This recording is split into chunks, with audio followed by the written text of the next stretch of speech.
Ah. So, Greg. I'm covered in spit. How did he do that? Oh, my goodness. You know what's amazing about Joe Scarborough? He's always the last guy to say the obvious thing, so he has to say it the loudest. It becomes this big screed, like he's suddenly discovered something. You know, he has a show.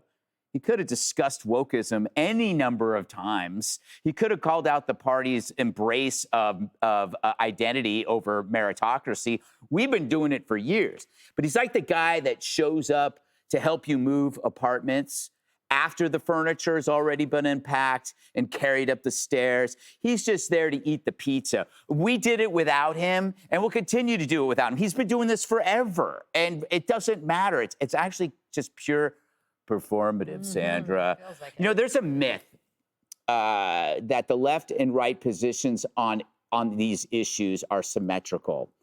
And I think the DSA is showing that they're not.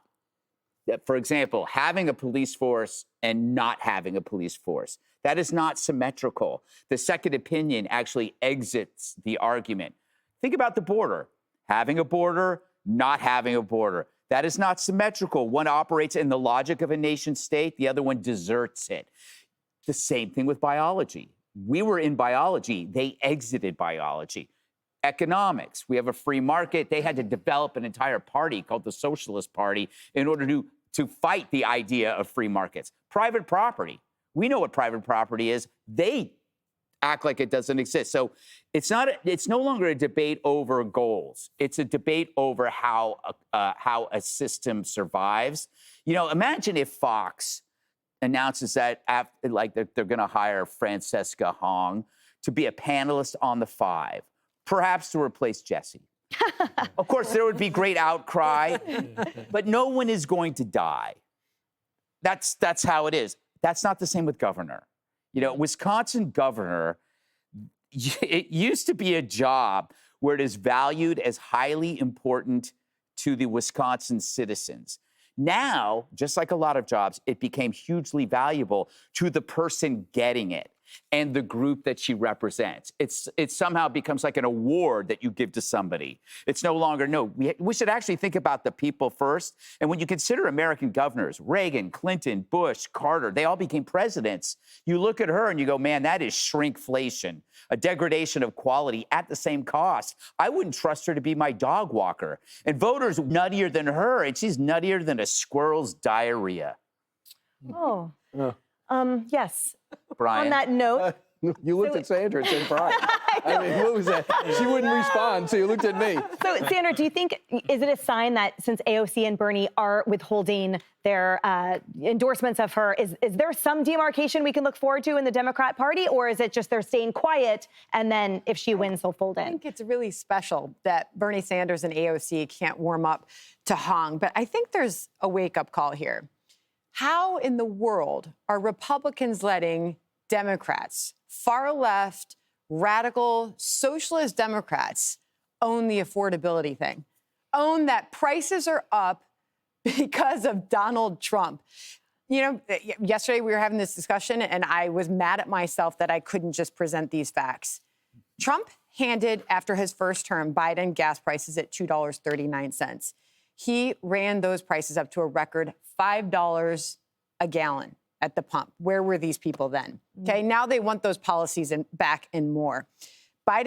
Trump then handed off $2.81 a gallon. Biden handed off $3.10. Trump brought it back down in his second term to $2.80 a gallon. It's back up near $4. Okay, so that's where Democrats are saying, they're crying, your gas prices are high. This is while we're in the middle of the war, ensuring that Iran doesn't have nuclear weapons. So they're not endorsing her for many reasons, because her policies in many cases have gone so far left, and Bernie Sanders happens to like turkey at Thanksgiving. But for Republicans to not own the affordability problem that Americans are suffering right now is a problem. They need to acknowledge that that happened, and that happened under the last presidency. But now we've got to own it. We've got to bring. You know what she's talking to those voters about right now? In their front yards, she's talking about state guaranteed paid leave. She's talking about raising the minimum wage to $20 an hour. Do you know what that's going to do to small businesses, how many people that's going to put out of work?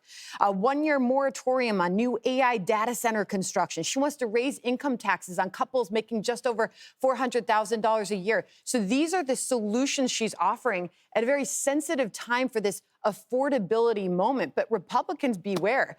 Don't let them keep owning this affordability message when the numbers clearly show these prices ran up under the last administration, and the onus is on Republicans to get them back down come midterm elections. It's a great point. So do you think, Brian, that the Republicans will be able to harness that messaging in time for the generals of all of these? Well, right now, we're watching Big Brother. We're watching a fight going on within the family, the Democratic family, and then we're going to see what Tom Tiffany in Wisconsin is going to do to hold on to that, to try to flip the seat back to the first Republican governor since Scott Walker. But Scott Walker did something interesting. Hey, Republicans, you can vote in this primary. Do not push this woman because she could actually win. And if she wins, we're all doomed. And it's not a game anymore. Because remember, when she came out and tried to justify what she said, I had some hot takes that went awry. And then she blamed sportscasters. You see, I was a sportscaster. I want to be a sportscaster. I used some hot takes.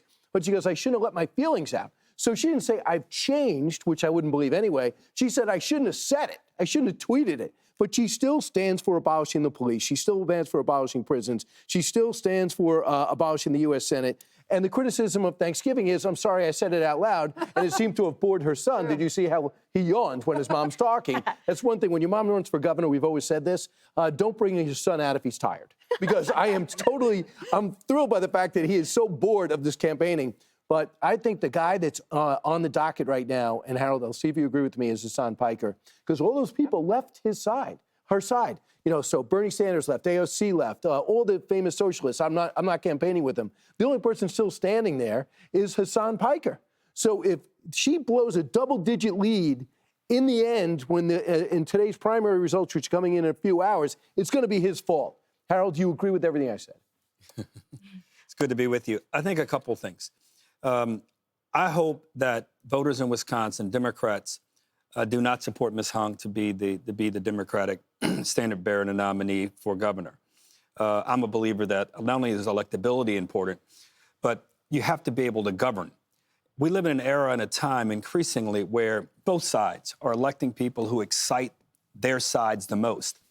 And we forget that you're elected to office to try to not only reach across the aisle, but reach within your own party to try to solve things. One of the reasons that President Trump didn't get all the things he wanted over the last several days and a few weeks in Washington was because a lot of Republicans didn't vote for him. The SAVE Act, the Clarity Act, things that the president really, really wanted. I don't see how those things help lower prices. I'll come back to Sanders' point in a minute.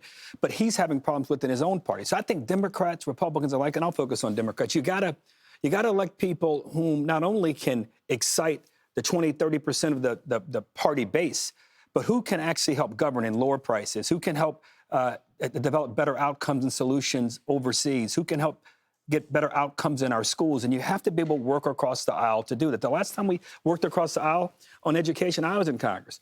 George W. Bush, Dana was in administration at the time working for him. He passed the No Child Left Behind Act, and you had Democrats, Republicans alike working on that. So you have to figure out ways in which to work together. Two, I think it's going to be hard, Sandra. I think you make some interesting points. I don't agree with many of them, but you make interesting points about how you can blame I hope Republicans actually take on the affordability issue, not because of the reasons that you've enumerated, but because I think, again, it's better if both sides are acknowledging it's a problem. Now, we can figure out where the source is. I'm glad Abe Lincoln didn't blame George Washington for the Civil War. The challenge, when you get elected president, you have a responsibility. President Trump made a lot of promises before he was elected, including the lower prices, including the end the war in Ukraine and not get us in never-ending wars. And things happen. Things unfold. I think the answer for Democrats around the war is we've got to reassert and reestablish or reconstitute and strengthen our relationships with NATO, because the only way we're going to get out of this, and it's another conversation with this Iranian thing, is we have to have friends and allies in which to do it. Finally, I'd do two things if I were Democrats on the prices, Andrew. I'd say take back every tariff unless it's a tariff protecting a U.S. industry. Don't tax the first $75,000 federal tax of anybody's income in this country. If you work 40 hours a week, you get reduced to free 40 or more. You 50 hours a week, you get free child care. And four, stop the name calling, both sides. That's what I would do if I were running for office today. And that's if I were Democrats, what I'd be talking about, particularly in these federal races. And again, I end where I started. I don't want to see Ms. Hong be the nominee in Wisconsin because it's unclear to me that she can work across the aisle and get things done. We would all vote for you. We hope you do run. Hey everyone, I'm Emily Campagno. Catch me and my co-hosts Harris Faulkner and Kaylee McEnany on Outnumbered every weekday at 12 p.m. Eastern, or set your DVR. Also, don't forget to subscribe to the Fox News YouTube page for daily highlights.